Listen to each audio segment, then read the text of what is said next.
이 시간 말씀은 마태복음 13장 47절서부터 50절입니다.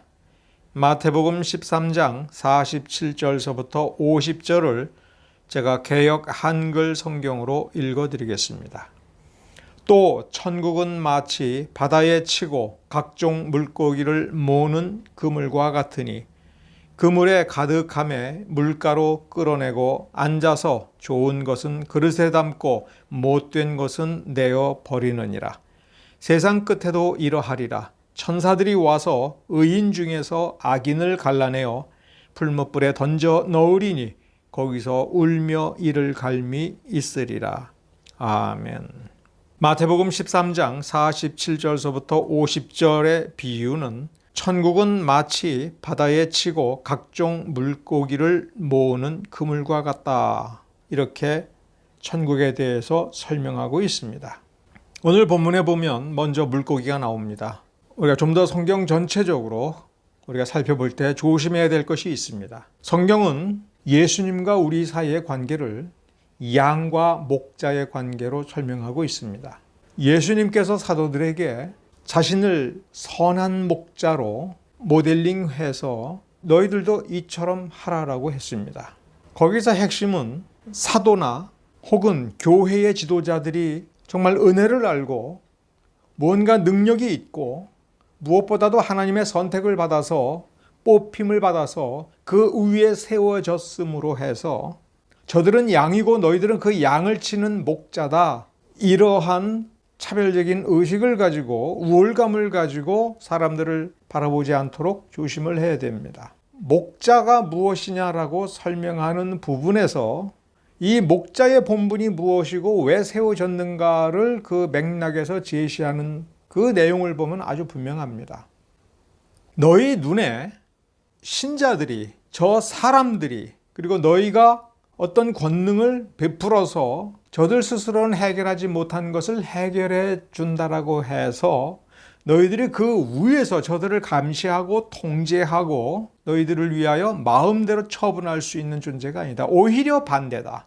내가 생각하기에 저들이 못나고 추하고 더럽다라고 느껴질 때에 너희들이 생각해야 될 것은 바로 그들의 그 문제를 위하여 너희가 목숨을 버려야 된다. 목숨을 버리면서까지도 섬겨야 될 대상이다. 그런 점에서 선한 목자는 양을 위해서 목숨을 버린다라고 하는 이 원리를 잊지 마라. 이런 식으로 가르쳤던 것입니다. 그러므로 목사가 되었던 교회의 장로가 되었던 혹은 신자 자신들이 우리는 다 양과 같아서 그릇 행하고 당연히 죄를 지을 수밖에 없고 그래서 우리는 은혜를 받아야 되고 나는 양이야. 나는 잘못할 수밖에 없어. 그래서 난 이렇게 살겠어. 이런 식으로 나가면 안 된다는 겁니다. 물고기도 마찬가지입니다. 성경에 베드로, 안드레, 그리고 세베대의 아들 야고보와 요한 이 네 명의 제자들을 부르실 때에 사람 낚는 어부로 내가 만들어주겠다. 예수님께서 약속을 하시고 또 그렇게 만들었으므로 제자 혹은 사도는 사람을 낚는 어부다. 그러면 사람은 뭐와 같다는 거예요? 물고기 같다는 거예요. 물고기는 사람이 막 잡아도 되는 것이고 잡을 수 있는 것이며 자기 스스로는 생각할 수도 없고 자기 스스로는 운명을 결정할 수도 없고 자기 스스로는 자신의 삶을 어찌할 수도 없어서 일일이 가르침을 받아야 되고 통제를 받아야 되는 존재라고 하는 그런 평가가 절대적인 것이라고 생각해서는 안 됩니다. 사람은 양과도 같은 것, 물고기와도 같은 것, 그게 맞을 때는 오직 한 가지입니다.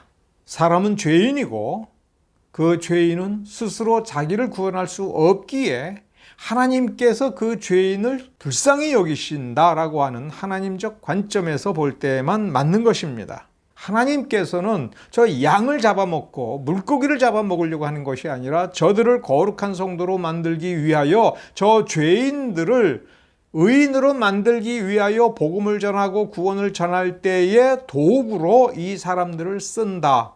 초점은 하나님이며 결과적으로 사람은 성도가 된다라고 하는 점에서 살펴보아야 됩니다.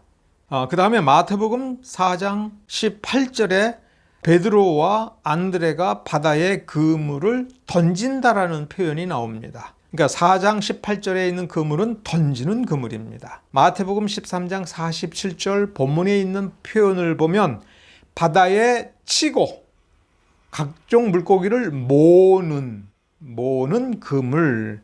그래서 마태복음 4장의 그물과 마태복음 13장의 그물은 완전히 다른 그물이라고 하는 것을 우리가 또한 눈치챌 수가 있습니다. 마태복음 4장에서는 이 사도들이 앞으로 어떤 일을 하게 되는지, 하나님 손에 붙들려서 하나님 나라의 일을 할 때에 그에게 어떤 능력이 주어지고 그 능력을 발휘하게 됨으로써 얼마나 존귀한 일을 하게 될 것인지, 그것을 사도들이 예수님의 부름을 받기 전과 그래서 다듬어져서 만들어진 뒤, 이렇게 그 사도 자신들의 과거와 미래를 비교하는 것입니다.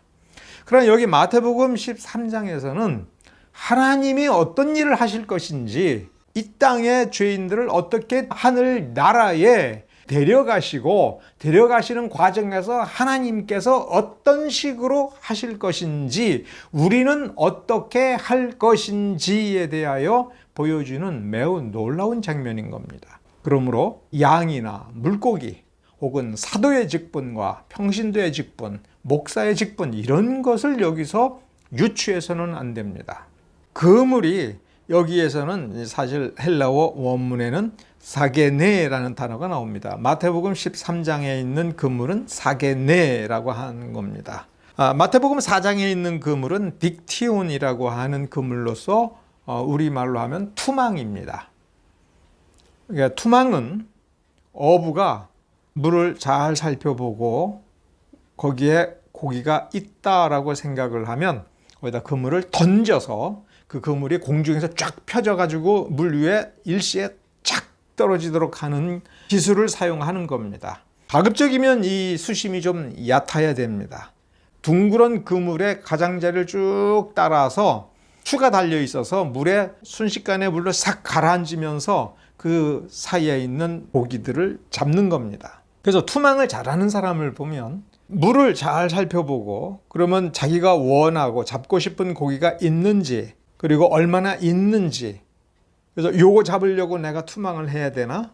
이렇게 생각을 해서 판단을 한 뒤에 투망을 던지는 겁니다. 왜 이렇게 하냐면 투망을 던지는 것은 매우 체력 소모가 큰 겁니다. 일단 어깨에 메고, 근데 어깨에 메고 양손으로 그물을 적절한 비율로 나누어 쥐는데, 이 그물 끝에 달린 추들의 무게 때문에 여러 번 던지다가 보면 기운 빠지고 힘이 드는 거예요. 땀 뻘뻘 흘리면서 던집니다. 그러니 내가 잡고 싶지 않은 고기가 혹은 별로 없으면 좋은 자리로 찾아가서 던지는 게 낫지, 마구잡이로 계속 던지면 고기는 못 잡고 지치기만 합니다. 그것이 유능한 투망하는 어부들의 모습입니다. 그것이 마태복음 4장에서 최초의 4명의 제자를 부를 때에 내가 사람 낚는 어부로 너희들을 만들겠다라고 할 때, 그물을 던져서 고기를 잘 잡으려면 물을 볼 줄을 알고 고기의 습성을 잘 알며, 그래서 지혜롭고 지식이 있으며 체력도 좋아야 되죠. 그러니까 매우 탁월한 사람으로 만들어 주어야 이 투망을 잘할 수가 있는 겁니다. 마태복음 13장에 나오는 사게네는 후릿그물이라고 하거나 예인망이라고 하지요. 미리 굉장히 길고 튼튼한 그물을 일정한 구역 전체에 길게 쭉 펼치는 겁니다. 예인망 그물은 배 두 척이 양쪽으로 해서 그물 끝을 잡고 그 배와 배 사이에 그물을 쭉 늘릴 때에 그물 아래쪽은 추에 의해서 바닥까지 내려가고, 그물 위쪽은 부유물 같은 거를 달아서 그물을 띄웁니다. 그러면 막처럼 그물이 펼쳐지는데 양쪽의 배가 그물을 쭉 끌고 가는 겁니다. 해변의 한쪽 끝에서 그물을 쳐서 삥 둘러가지고 그물을 치면서 저쪽 육지로 한쪽 끝을 가져오면 육지에서 그 그물을 몇 시간 있다가 쭉 끌어당기면 그 사이에 있는 모든 물고기를 다 잡아 올리는 겁니다. 이 사게네라고 하는 그물은 물고기들이 알지도 못하는 사이에 저 멀리서부터 삥 둘러서 그물을 빈틈없이 딱 쳐서 밑으로는 바닥까지, 위는 수면까지 해서 완전히 둘러싸서 한 마리도 빠짐없이 다 잡을 수가 있는 거죠. 13장의 이 비유에서 천국은 심판에 초점이 있는 겁니다. 하나도 빼놓지 않겠다. 하나도 빼놓지 않고 모조리 다 잡아 올린다. 예외 없이 모든 사람이 심판받는다는 겁니다. 하나도 빼놓지 않고 먼저 모조리 다 잡아서 육지에 끌어올린 뒤에 물고기를 놓고 좋은 놈인가 나쁜 놈인가 평가를 해서 하나하나 분류하듯이 분류하는 작업이 있을 거다. 그 작업을 누가 해요? 천사들이에요. 여기서 이 천사들은 하나님이 부리시는 종이다라고 생각해서는 절대로 안 됩니다. 이 천사들이 어떤 천사들인가를 우리가 생각을 해보면 이건 굉장히 무서운 일입니다. 왜 무섭냐? 요한계시록에 보면 아담이 타락하기 전에 천상에서 천사들 사이에 전쟁이 벌어집니다. 사탄을 중심으로 해서 반역을 일으킨 나쁜 천사들을 상대로 하여 선한 천사들이 하나님께 충성하기 위하여 모여서 전쟁을 했습니다. 여러분, 천국은 하나님이 세우신 하나님의 나라고 그 하나님께 영광을 돌리기 위하여 천사들이 거기에 있습니다. 악한 천사들이 사탄을 중심으로 해서 하나님께 반역을 일으켰을 때 우리가 잘못 생각을 하면 그놈들을 바로 하나님께서 싹 쓸어서 다 쫓아버리고 그래서 천국을 깨끗하게 만들었을 것이다 이렇게 생각을 하기가 쉬운데 그게 아닙니다. 선한 천사들이 악한 천사들과 맞서서 치열하게 전쟁을 했습니다. 선한 천사들이 목숨을 걸고 충성을 하였는데 어떻게 이겼느냐? 선한 천사들이 능력이 있어서 이겼다가 아니라 예수 그리스도의 보혈의 공로를 힘입어서 이겼다고 되어 있습니다. 아주 힘겨운 싸움을 했다는 겁니다. 치열한 싸움을 했다는 겁니다. 그러면 여기 마지막 심판날에 와서 패역한 죄인들을 분류해내서 불구덩이 속에 던져서 심판받게 할 그 역할을 하는 천사들은 어떤 결심을 가지고 있는 천사들인지 우리가 생각을 해야 됩니다. 목숨을 걸고 하늘에서 전쟁을 하여 하늘을 깨끗하게 한 예수 그리스도의 공로를 힘입어서 기필코 승리를 이룬 충성된 천사들입니다. 사탄과 악한 무리들이 하늘에서 쫓겨나왔을 때 여기에서 사람들을 죄로 물들이게 하고 그래서 사람들은 그 악한 천사를 따라서 사탄에게 충성을 한 그들을 보면 얼마나 이가 갈리고 얼마나 화가 나며 그리고 하나님을 위한 마지막 전투 하듯이 최종 전투를 하듯이 기필코 그들을 붙잡아서 지옥에 던질 때에 그 천사들이 불의에 대해서 얼마나 분개를 하고 얼마나 이 날을 학수고대했을 것인지를 생각을 해보십시오. 이 최후의 일격을 가하는 것을 참고 기다렸던 겁니다. 그 천사들이 드디어 이제는 악한 천사들을 붙잡아서 그리고 죄인들을 붙잡아서 다 지옥의 불구덩이에 던질 때에 불충한 것들에 대한 분노, 그 분노를 생각을 해야 됩니다. 그 생각하라는 말씀을 우리에게 이렇게 주신 겁니다. 본문을 자세히 한번 보십시오. 바다에 치고 각종 물고기를 모으는, 그렇죠? 그물에 가득함에, 여기서 의미하는 건 모든 사람을 하나도 빠짐없이 다 이 심판대 앞에 놓고 천사들이 와서 악한 것과 의인을 갈라낸다고 되어 있습니다. 49절에서는 의인과 악인을 구별하여 갈라놓는다. 따로따로 분류하고 각자 정해진, 악인에게는 악인에게 정해진 운명, 의인에게는 의인에게 정해진 운명으로 갈 수 있도록 한다라고 49절은 되어 있습니다만 48절에 보면 좋은 것과 못된 것이라고 써 있습니다. 자, 좋은 것이 있으면 그 반대말은 나쁜 것이지요. 근데 여기서 못된 것이라고 되어 있습니다. 이 못된 것이다 라고 할 때 이 못된이라는 형용사는 다른 말로 하면 썩은, 부패한이라고 하는 의미를 가졌습니다. 그러니까 썩었으니까 나쁜 거예요. 과일로 보면 나무에 달려서 딱 따서 보니까 썩었다. 못 먹는 거죠. 버리는 겁니다. 자, 물고기가 두 가지 종류가 있어요. 살아있는 물고기인데 좋은 게 있고 살아있는 물고기인데 썩은 거예요. 이 표현을 이해하려면은 레위기를 살펴봐야 됩니다. 레위기 11장에 9절서부터 11절에 물고기에 대해서 먹을 수 있는 물고기와 먹지 못할 물고기를 백성들에게 가르치셨습니다. 비늘이 있고 없고 중요한 것이 아니라 물속에 있는 물고기는 두 가지 종류가 있다. 하나는 먹을 만한 것, 좋은 물고기, 가증한 게 있는 거예요.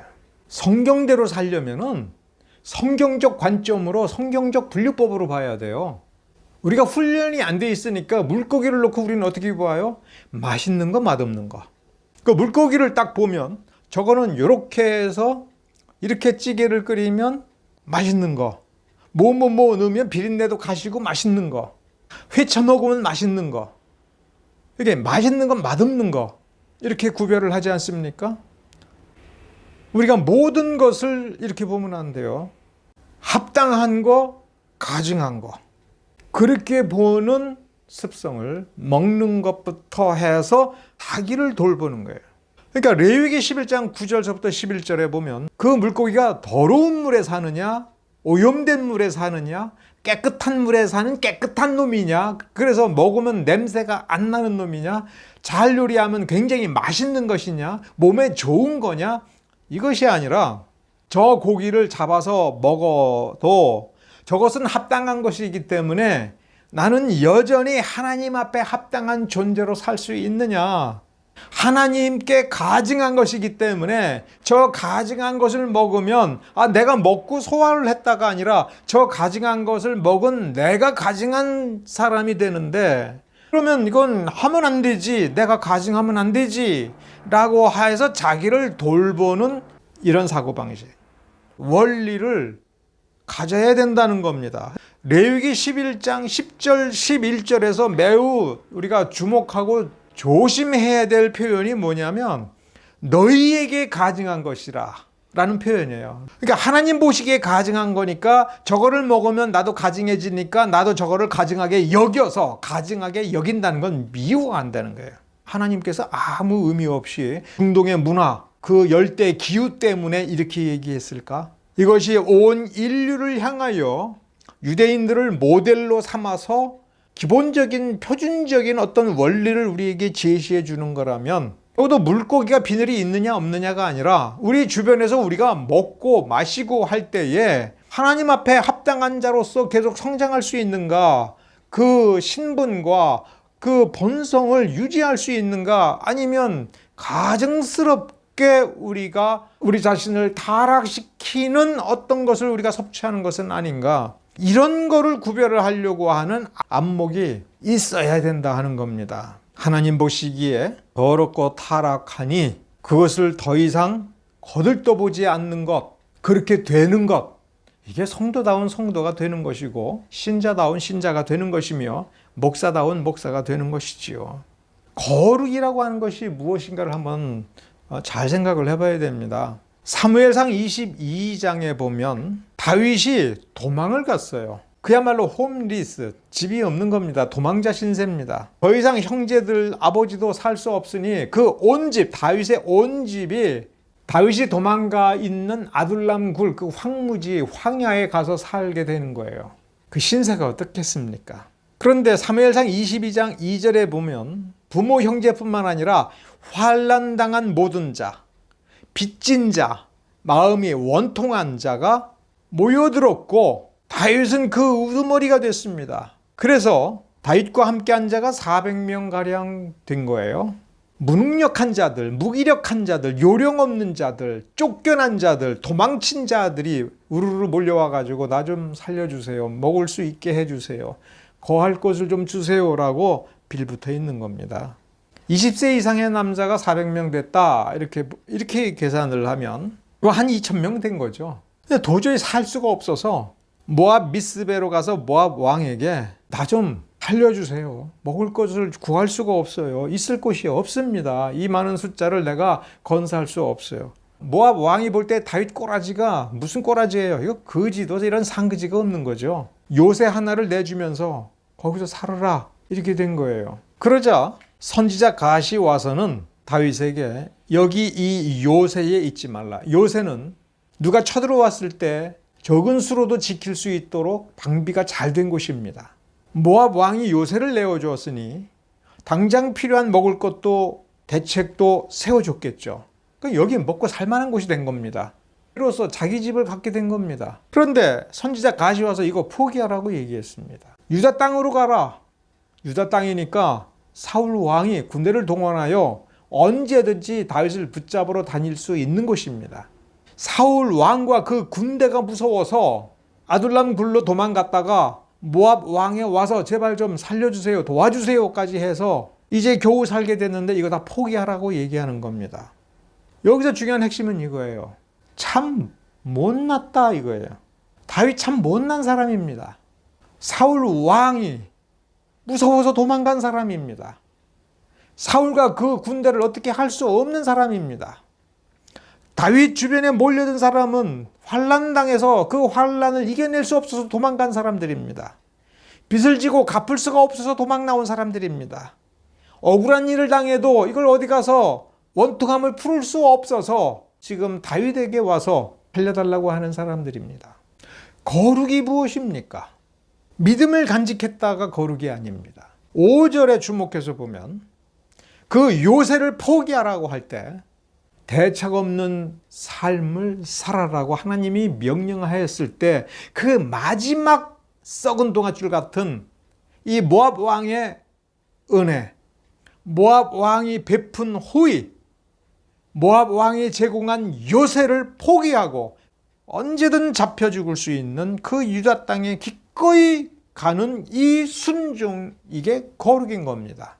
사무엘상 22장을 기준으로 해서 오늘 본문과 맞춰보면 다윗은 물고기 같은 신세입니다. 사울이 그물을 치면 언제 그물이 쳐지는지도 모르고 있다가 어쩔 수 없이 붙잡힐 수 있는 그런 물고기 같은 신세입니다. 비유를 한번 생각을 해봅시다. 사람이 물고기와 같다면 물속에 있는 것과 같은 그런 존재, 자기 스스로 공중으로 튀어봐야 몇 초 안에 순식간에 다시 물로 꼬라박히고 그물을 치면 그물에 갇혀서 어디 가지도 못하는 존재입니다. 그래서 여기서 물고기는 참 못난 존재라는 거예요. 그런데 못났지만 다윗과 같이 오직 그 어떤 상황에서도 하나님만 의지하는 그 믿음을 가지고 예수 그리스도의 공로를 힘입어서 그 본성이 선한, 거룩한 본성을 가진 그런 존재는 하나님께서 보시고 따로 구별하신다는 거예요. 그러니까 우리 자신을 보면 우리는 세상에서 여러 가지 환경들을, 여러 가지 조건들을 우리가 능히 스스로 극복을 하지 못하고 좌절하고 절망하며 경쟁에서 뒤처질 때가 너무나도 많은 그런 사람들입니다. 세상은 그래서 착한 사람은 살기 어렵다고 얘기를 합니다. 왜냐하면 세상에 악한 자들이 이기기가 너무 쉽거든요. 선한 사람들은 늘 절망에 빠집니다. 다윗과 그 주변에 모인 사람들 한마디로 억울함을 당해도 빼앗김을 당해도 스스로 어찌하지 못하는 무능력한 자들입니다. 그물에 갇힌 물고기와도 같은 존재입니다. 자기 스스로 운명을 바꾸지 못합니다. 하나님께서 우리에게 말씀으로 은혜로 씨 뿌려서 그 씨의 영향력에 의하여 그 본성이 선하게 변했다. 한들 물고기 아닙니까? 신자라고 한들 이 땅을 살아가는 나약한 인간 아닙니까? 아무리 예수를 잘 믿어도 어쩌다가 병들고 때가 되면 무기력해지고 노쇠해서 죽을 수밖에 없는 다른 사람들과 똑같은 보통 사람일 수밖에 없다라고 느껴지는 그러한 존재들이 아닙니까? 자신의 본성이 어떠한들 세상을 바꾸지도 못하면서도 세상을 바꾸겠다라고 꿈을 꿔도 결국은 무기력하게 이렇게 살 수밖에 없다. 나는 어떻게 해야 되느냐 할 때 세상이 손가락질하면서 너 어떻게 그렇게 사니? 이런 말을 들을 때에 좌절할 수밖에 없는 그런 물고기 아닙니까? 그러나 그 본성의 선함이라는 건 뭡니까? 내가 아무리 여기에서 억울한 일을 당하고 고통을 당하고 무기력한다 하더라도 내가 붙잡고 있는 이 썩은 동아줄 같은 거 이거밖에 없다. 이거라도 의지하여 살아보자 할 때 하나님께서 너 그거 포기해. 너 죽을 자리로 가봐. 그럴 때 그것이 하나님의 말씀이니까 그대로 순종하는 이러한 본성을 가진 거, 이게 선한 겁니다. 선한 물고기, 좋은 물고기, 합당한 물고기, 이러한 거룩함이 그 가운데 있는 겁니다. 하나님의 말씀을 전적으로 의지하고 하나님께서 원하는 것을 위하여 오직 그 말씀을 바라보고 하나님만 바라보고 기꺼이 순종하고자 하는, 그러나 어쩔 수 없는 인간일 수밖에 없는, 죄인일 수밖에 없는 그런 존재입니다. 자기 스스로 천국에 들어갈 수 있는 권능을 가지고 능력을 가지고 이루어낼 수 있는 성취를 가지고 있는 인간은 아무도 없는 겁니다. 자기 스스로 나는 천국 갈 수 있으니까 비켜요. 전서 다 비켜. 나는 하나님의 거룩한 자녀야. 나는 내 발로 걸어갈 수 있어. 이렇게 말할 수 있는 존재는 아무도 없다는 겁니다. 우리는 말씀에 의해서 이렇게 본성이 변화된 그런 존재일 수밖에 없는 겁니다. 다윗은 이 비유에 놓고 보면 못난 물고기입니다. 왕의 사위가 되고 골리앗을 죽였지만 도망자에 불과하고 숨어 지낼 수밖에 없고 자기 주변에는 자기를 도와서 자기를 세워줄 수 있는 그런 사람은 아무도 없는, 그리고 주변에 전부 못난 물고기들이 있습니다. 그렇습니다. 못난 물고기입니다. 그러나 못된 물고기가 아닙니다. 패역한 본성을 가지고 하나님의 말씀을 거절하고 하나님의 권위에 도전하는 나쁜 물고기, 썩은 물고기가 아닙니다. 이것이 그의 운명을 바꿉니다. 못난 물고기와 같은 못난 사람인 우리는 이 땅을 참으로 가슴을 두들기면서 내가 부족합니다. 내가 연약합니다. 나는 어찌할 수 없습니다라고 하면서 눈물을 흘리고 한숨을 쉬면서 살아간다 할지라도 끊임없이 내게 다가오시는 하나님의 은혜, 하나님의 말씀을 붙들고 사는 그를 하나님이 놓치지 않습니다. 자, 이 물고기는 그물을 칩니다. 누가 쳐요? 어부가 쳐요. 끌어올려서 물고기를 분류합니다. 누가 분류합니까? 천사들이. 그럼 어부는 누구예요? 하나님이죠. 모든 물고기를 다 잡습니다. 이 천국은. 이 못난 물고기는 어떻게 천국에 갑니까? 물고기인 주제에 그물에 잡혀서. 그러니 우리는 천국을 찾을 필요가 없는 겁니다. 천국이 우리를 찾아옵니다. 천국이 우리를 붙잡습니다. 우리 도망가지 못하게 붙잡습니다. 그러나 천국 안에 들어가게 하고 혹은 풀무불에 던지게 하는 그 운명 역시 우리가 결정하는 것이 아니고, 우리가 당당히 걸어 들어가는 것이 아니고 그물에 붙잡혀서 가는 것이며 천사들에 의해서 분류되는 것이며 천사들에 의해서 옮겨지는 것입니다. 그래서 우리는 어떻게 해야 됩니까? 겸손해야 됩니다. 우리는 마지막 순간까지 연약한 존재입니다. 그러나 우리에게는 말씀이 있습니다. 그 말씀이 무슨 능력을 줄지 어떨지 우리가 장담하지 못하고 확신하지 못한다 할지라도 그것이 하나님의 말씀이기 때문에 그 말씀을 따르는 그 본성, 최소한의 본성, 예수 그리스도의 그 은혜로 말미암아 구원 얻는 믿음이 있다면 그 믿음을 의지하고 그 믿음을 통하여 예수를 붙잡고 예수를 의지하고 매일 매순간 하나님의 은혜를 갈망하면서 내게 합당한 것이 무엇이냐, 내게 합당치 아니한 것이 무엇이냐, 그거를 생각하고 강한 도리 안에 머무르려고 하는 그 믿음을 유지하는 것, 그것이 선한 물고기입니다. 여러분 가운데에 여러분의 중심 속에 선한 본성이 이기게 하여 주십시오. 예수께서 그 거룩하신 성품 때문에 분노해야 될 자리에서 나도 분노를 하고, 예수께서 선을 베푸는 그 자리에서 나도 선을 베풀며, 예수께서 침묵하실 때에 나도 침묵하는 그러한 모습으로 나를 대하고 주변 사람을 대하려고 애를 쓸 때에 우리 스스로 생각하기에 이렇게 해서는 성공 못한다 할지라도 하나님을 믿고 하면 천국이 우리를 붙잡는다는 거예요. 씨 뿌리는 비유보다 어떤 점에서는 이 비유가 정말 훨씬 더 그 앞에 있는 모든 비유보다도 훨씬 더 중요하고 본질적인 겁니다. 맨 앞에 있는 비율은 우리가 좋은 밭이 되어야 된다. 열매를 맺어야 된다. 그래야 천국 간다. 그래야 천국이 우리 거다. 이런 식으로 생각하기가 쉽지만 이 뒷부분에 오면 어떻게 되는 거냐면 천국이 너희를 붙잡는 거다. 그렇습니다. 우리가 아무리 못났다 하더라도 우리가 잘나져서 천국 가는 게 아니라 천국이 우리를 붙잡는 것입니다. 다만 우리가 천국에 합당하냐?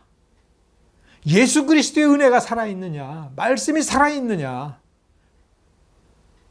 최소한도 하나님께서 기뻐하시는 거룩이라고 하는 것이 우리 가운데 있느냐? 거룩한 순종이 우리에게 있느냐? 거룩한 가치관이 있느냐? 우리가 그 거룩을 지켜야 되는 겁니다. 기도하겠습니다.